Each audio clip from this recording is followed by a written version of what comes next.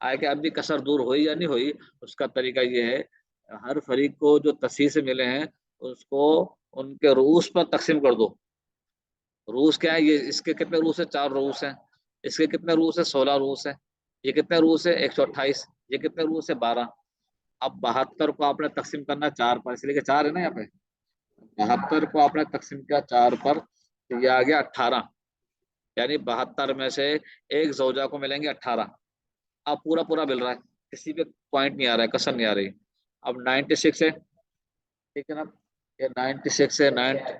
96 کو آپ نے تقسیم کیا 16 پر تو یہ جناب آ گیا 6. تو ایک دادی کو ملیں گے 6، یعنی پورا پورا آ رہا ہے، کوئی کسر نہیں آ رہا ہے. اب یہ 16 ملے تھے، 16 کو سوری 384. 384 کو آپ نے تقسیم کرنا ہے 128 پر. تقسیم 128 یہ ہوگا 3. تو ایک بیٹی کو 3 آئے گا، ٹھیک ہے. اور یہ 24 ہے، 24 کو آپ نے تقسیم کرنا 12 پر. 24 تقسیم 12 تو یہ ہو گیا 2. اب جو ہے کسر دور ہو گئی، ٹھیک ہے نا. تو یہ جو مثال ہے نا ہمارے پاس ساری یہ مثال ہے، وہ اس میں تماثل بھی پایا جا رہا ہے اور تداخل بھی پایا جا رہا ہے، توافق بھی پایا جا رہا ہے، ٹھیک ہے جناب. آگے چلیں. اب یہ جو مثال آ رہی ہے ایک ساتھ تداخل اور تباین کی مثال، ٹھیک ہے جناب. دیکھو اولاد نہیں ہے تو بیوی کو کیا ملا؟ ربو، ٹھیک ہے جناب. اچھا، اور یہ دادیوں کو سدس آ گیا، یہ اسبا ہو گیا. تو پہلی قسم کا ربو دوسری قسم سدس سے مل کر آ رہا، تو مسئلہ آیا 12 سے. 12 کا ربو 3 ہوتا ہے، 12 کا سدس 2 ہوتا ہے. اب 3 اور 2 ہو گئے 5، تو 12 سے مائنس کر دیے 5 تو باقی بچے 7، یہ 7 آ گئے، ٹھیک ہے. اب دیکھنا یہ کہ 3 4 میں تقسیم نہیں ہوتا، یہاں پہ کسر آ رہی ہے. تو جب تباین پایا جا رہا ہے 3 اور 4 میں کون سی نسبت ہے؟ تباین. جب تباین ہو تو کل روس اتار دیں، یہ 4 اتار لیے، ٹھیک ہے. اب 2 اور 16 کہاں پہ 6 نہیں، یہ 16 غلط لکھا ہوا نا تھوڑے. آپ بھی جو ہے یہاں پہ 1 ڈال لیجیے گا، ٹھیک ہے. یہ 6 نہیں 16 کر لیجیے گا، 1 لکھنے سے رہ گیا ہے. 16 دادیاں یہ لکھ لو اپنے کاغذ سے نا، اپنے قلم سے لکھ لو. 16 دادیاں ہیں، لکھ لیا. 16 دادیاں، ٹھیک ہے. اب 16 دادیاں کو ملے تھے 2. 2 اور 16 میں نسبت کون سی ہے؟ تداخل کی ہے نا، ٹھیک ہے نا. تو اب دیکھو 2 8 16، تو اس کا 16 کا دخل کتنا ہے؟ 8، یہ 8 اتار لیا. 7 اور 3 میں کون سی نسبت ہے؟ تباین ہے، تو کل روس 3 اتار لیے. اب جو ہے اب ہم ان میں نسبت دیکھیں گے. 4 اور 8 میں تداخل کی نسبت ہے، ٹھیک ہے نا. پھر 8 اور 3 میں کون سی نسبت ہے؟ تباین کی نسبت ہے. تو 8 کو 3 میں ضرب دے لو یا 3 کو 8 میں ضرب دے لو. جب آپ نے 8 کو ضرب دیا 3 سے تو یہ ہوگا 24. 24 ہو گیا. اب مضروب آپ کے پاس 24 ہے، 24 کو آپ ضرب دو گے اصل مسئلے میں، اصل مسئلہ ہے 12، ٹھیک ہے. تو 24 کو آپ نے ضرب دیا 12 سے تو جواب آیا 288، ٹھیک ہو گیا. 288. اب 288 سے ان تمام کو حصے نکلیں گے. 288 سے اب کیسے نکلیں گے؟ زوجہ کو 3 ملے تھے، 3 کو آپ نے ضرب دیا کس سے؟ 24 سے، ٹھیک ہے نا. 3 ضرب 24 تو یہ آ گیا 72، ٹھیک ہے. اور ان کو 2 ملے تھے، 2 کو آپ نے ضرب دیا 24 سے تو یہ ہو گیا 48. دیکھو 2 ضرب 24 یہ ہو گیا 48، ٹھیک ہے جناب. ان کو 7 ملے تھے، 7 کو آپ نے ضرب دیا 24 سے تو یہ ہو گیا جناب 168، ٹھیک ہے. اب یہ 72 تو پوری جماعت کو ملے، لیکن اب ان میں سے ہر فرد کا کتنا حصہ ہے؟ 4 زوجہ میں سے ایک زوجہ کو کتنا ملے گا؟ اس کا طریقہ یہ ہے 72 کو آپ تقسیم کر دیں گے 4 کے اوپر کل روز پر. تصحیح سے جو ملا ہے اس کو کل روز پہ تقسیم کر دو. 72 تقسیم 4 تو یہ ہو گیا 18. ایک زوجہ کو 18 ہے. ایسے ہی 16 دادیوں کو جو ہے وہ تصحیح سے ملا ہے 48. 48 کو آپ نے تقسیم کیا ہے 16 پر تو یہ ہو گیا جناب 3. تو ایک دادی کو آیا ہے 3، ٹھیک ہے جناب. آگے چلیں. 168 168 یہ اس کو تصحیح سے آیا ہے چچا کو. 168 کو آپ نے تقسیم کیا 3 کے اوپر، ایک چچا کو آئے گا 56، ٹھیک ہے نا. تو اب یہ مثال آئیے تداخل اور تباین کی. آگے چلتے ہیں.